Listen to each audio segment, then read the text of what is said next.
Thank you very much, colleagues. And let me start by saying thank you, Estefania and Enrique, for the opportunity to speak on something that I feel very passionate about as an individual. As Elizabeth and Iva said, we are working in a very complex time, a time when multilateralism is retreating, a time when the global aid architecture as we know it is changing and very likely changing for good. We've seen cuts in USAID, UK, Germany, Canada, and every time we hear an announcement, it's a cut, not an increase. And it's also at a time which, as Elizabeth said, trust in expertise, in analysis, is at an all-time low, when in fact it should be at an all-time high because we are navigating a great deal of complexity. At the same time, the resources that are available to us are becoming more and more scarce. Funding streams for think tanks, let's be honest, has always been erratic. We go through oscillating between periods of abundance and prolonged droughts. We all know that experience quite well. But recently, we've also shifted from a period of reasonably flexible funding to one bound by severe restrictions. And in sub-Saharan Africa, it's highly problematic for us because it restricts our ability to be responsive and agile when our governments ask for help in the policy space. What we are also seeing is that a number of organizations on the continent, and it might be globally, are chasing trends and repositioning themselves as domain experts in the latest sexy area just to secure funding. So whether they are best placed to do the work or not, they are doing it and saying they can do it because it's the only way to survive. And we also witness multiple organizations working on the same issues for different donors. But the scary thing is sometimes we find multiple organizations working on the same issue for the same donor. That's very worrying. So if we are really brutally honest with ourselves as think tanks, we find ourselves in a space where we've created a culture of competition, which encourages us to work against each other to survive rather than alongside each other. So as much as we say, oh, we are collaborating, seriously, in our senior groups, we know the conversations that we are having. This behavior is often at the expense we are finding in Africa of smaller organizations and local regional expertise, when it's often pitted against the big boys and girls from the US and Europe. And also when we are pitted against the research arms of multilateral institutions. And I see a few friends in the room. So what is the consequence of this? What tends to happen in Africa is that we are crowded out. And we start to hear things like African think tanks lack quality, with a select few of us deemed as the best in Africa. These misconceptions perpetuate the perception that we are second-tier institutions and that we are often delegated to being subcontractors when bids come out. I remember on my first day in ACET, I said to my colleagues, if at the end of my tenure, we are still known as the best economic policy institute in Africa, I will scream. I want to leave at the end of our tenure being referred to as the best economic institute on economic transformation for Africa. Now, you probably wonder, why am I upset about being in Africa? Because the bar in Africa is low. Sarah doesn't mind being the best in Europe because the bar in Europe is high. When the bar in Africa is high, I'll be happy to be the best in Africa, but not when the bar is low. Okay? So, thankfully, the winds are shifting. A new approach is emerging on the continent. There's a growing recognition that collaboration amplifies our collective strength. We have a new generation of think tank leaders on the continent who are pooling resources and harnessing diverse expertise so that we can be truly effective efficient, and impactful. In Africa, we see an increasing demand for contextualized and solution-oriented analysis. Our governments are asking for help to guide their decisions, but most don't have the bandwidth to navigate the plethora of think tanks that are on the continent. And global partners are looking for a path into Africa and want to make the right moves and use the right information. Against this backdrop, my friends and I, many of whom are in this room, I like to say we are co-competing, right, guys? We are not competing, we are co-competing. So how are we co-competing? We've always worked together on research. There's nothing new on it. We've always collaborated on research and analysis. But these days, what I'm seeing is instead of us going individually to bid for projects or going to be subcontractors to a global institution, I'm getting a lot more phone calls that are saying, can we bid together on this as African institutions? We're doing a lot more of that. So we are bidding for projects. We are also putting our best foot forward. So over the last 12 to 18 months, a lot of institutions approached ACET on G20 work. It's not that ACET can't do G20 work, but actually we are not the best on G20 work on the continent. So I would say, go and see Elizabeth. Go and see Elizabeth. Go and see Elizabeth. But you know what then happens? I saw that Elizabeth was then reaching out to all of us because G20 has a lot of themes, right? So Elizabeth was reaching to all of us and saying, I said, can you write this paper? In Kafu, can you write this paper? So and so, can you write this paper? And they were contracting us. It wasn't asking us to do it for free. They were paying for us to do that work. Okay. So it's not about reinventing the wheel. It's about putting our best foot forward. Similarly, we are starting to see that when an African government is thinking about its transformation policy, some of our local partners are calling ACET and saying, we really like your depth framework. Can we work together to get our government to adopt this framework? And we collaborate with them, okay? And PCNS, Policy Center for the New South, does a lot of training programs for thought leadership.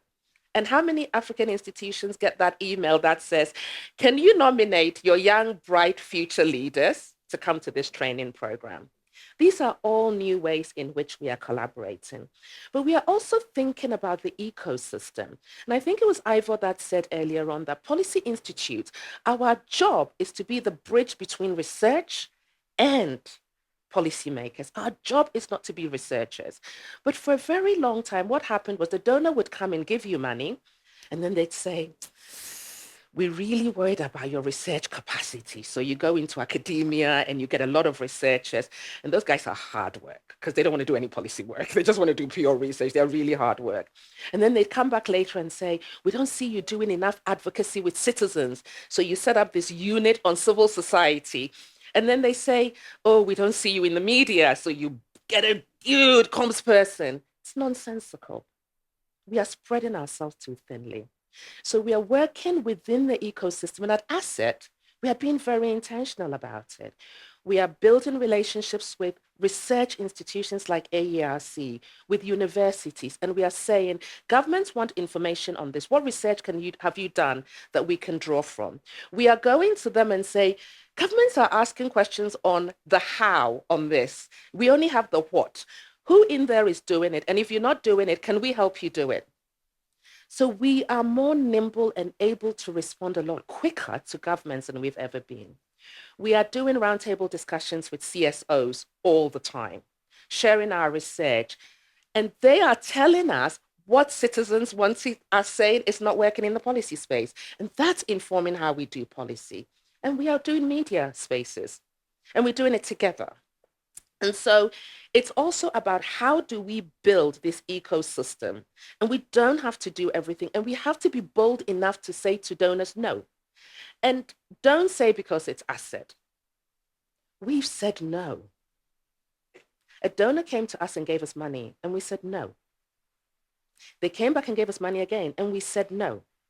They came back and gave us the right money, and we said yes. And guess what? We said no twice to $100,000. The right money was $1.5 million. It was worth holding out for.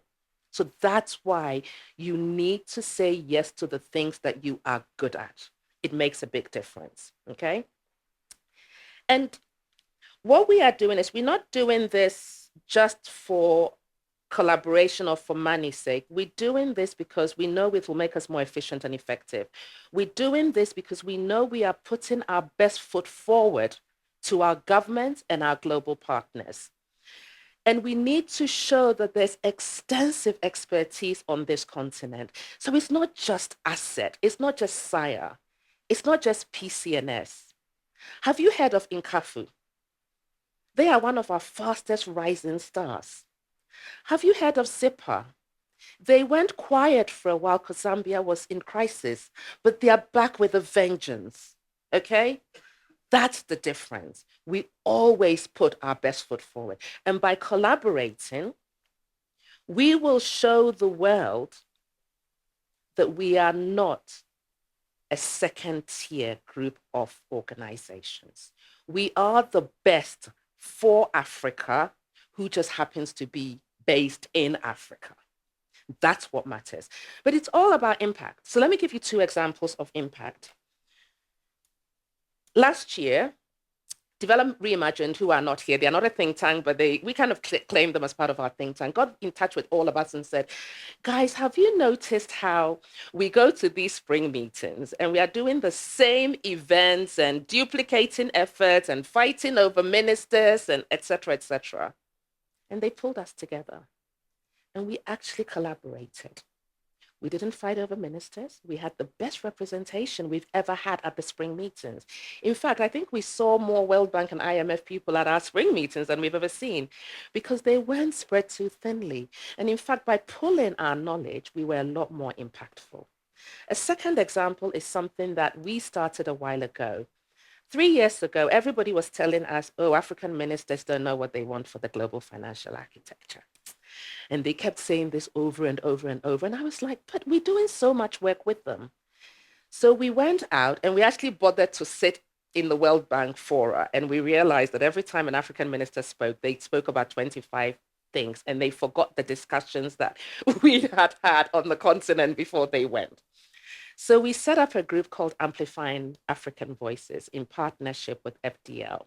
We started with 11 think tanks. There are now 25 think tanks. And the idea was we don't just do the research for the regional influence, but we also do the research to influence at our national borders. So our ministers are hearing the messages from numerous places, AU, UNECA, African think tanks, etc. And we started seeing a change. We gave them a crib sheet and they went to every meeting with the same 5 messages over and over and over again. Alongside that, we started reaching out to other organizations. And through Amplifying African Voices, on March 2023 Dialogue on Debt Crisis and Liquidity Insolvency, a lot of the recommendations from African think tanks actually fed into the bridge proposal on liquidity. We also, with the IMF in October 2023, we had a dialogue with the head of Africa in IMF, and the recommendations were submitted as part of the Sovereign Debt Roundtable to help IMF and their policymakers deal with debt. And thirdly, on October 2024, a lot of the research and papers that were done through Amplifying African Voices found its way into the FFD4 process. So by working together, we actually do a better job on influencing rather than trying to do this stuff on our own. So as a group, we continue to push Africa's priorities. But this is just the beginning of the journey, okay? Let's be fair, we have not created bureaucratic structures. Nobody has come to us and said, let's set up a think tank structure or anything. We are doing this because we believe in it. Actually, it's like-minded friends working together in collaboration. We are looking to work closely as we go forward. We recognize that we've just started this journey and we need to think about how we go forward. We're thinking about how do we negotiate with our governments better? You know, one of the things on the table right now is we just have a new head of African Development Bank. We should go together to meet him. Let's not go one by one. Let's go and see the head of the AU together. Let's do these things together. And we need to also start partnering together with multilateral institutions. By doing this, they will see us and they will take us more seriously. But we really start to win when we are not just collaborating on ideas, but we are also collaborating on back office services. Do you know, we did a bit of mapping recently and we were like, oh my God, if Policy Center of the New South could run all of our conferences, boy, would we look amazing. Am I lying, guys? They have got it down to a T. Okay. So why are we all trying to reinvent the wheel? Let's share that back office resource. Okay. If we could share back office resources on fundraising, on bidding for projects, we cannot all be experts in EU bidding processes. They are complicated. Forget US, they are not happening anymore anyway. But but if we share back office resources and we are interdependent, we can do better. One of my biggest frustrations is when often an African government says they need advice and they go to McKinsey or one of the big consulting firms and you see the report and it's your work repackaged. Guys, seriously? Drives me insane. So now we need to work better at packaging for government. Nobody's going to read this, but they'll read 2 and 3. At ACET, we've invested in doing that. We are happy to work with everybody to share that back office report. And that way our government will start taking us seriously. I'll be very, very quick. My apologies. There's one area we haven't done a good job of, okay? And this is where I ask all of you to help us. One area we haven't done a good job on is we haven't cracked the art of convincing our governments to come to us first. Asia, I envy you. How have you done it? Teach us. We haven't cracked the art of engaging with the private sector and African philanthropists. North America, Europe, Asia, Latin America, you're doing it so much better. Help us learn how to do that. And we will work together on it. So I want to close by making this clear. This is not about us becoming one single voice or giving up our institutional convictions or stifling debate. No, it's about bringing the richness of ideas and debate to the table. It's about ensuring those ideas are well-funded. It's about ensuring that we trust each other to have those challenging discussions we need to have to move our beloved continent forward. We see this in Europe and North America. There's nothing stopping us from realizing the same in Africa. Africa's development path won't be the same as the rest of the world. We have our chance to do things differently and, dare I say, better. There is no reason why, as thought leaders, we shouldn't follow suit in how we do it. As the African proverb goes, if you want to go fast, go alone. If you want to go far, go together. For me personally, and for ACET as an institution, coming together with our friends is just the beginning. Keeping together will be progress. Working together, truly working together, will be our success. And to do this, it takes a village. And the village is in this room. I feel privileged to be part of the African think tank village. And I sincerely hope that the global village around the world will join us in our quest to stop being second-class citizens and working together to be the very best for our continent.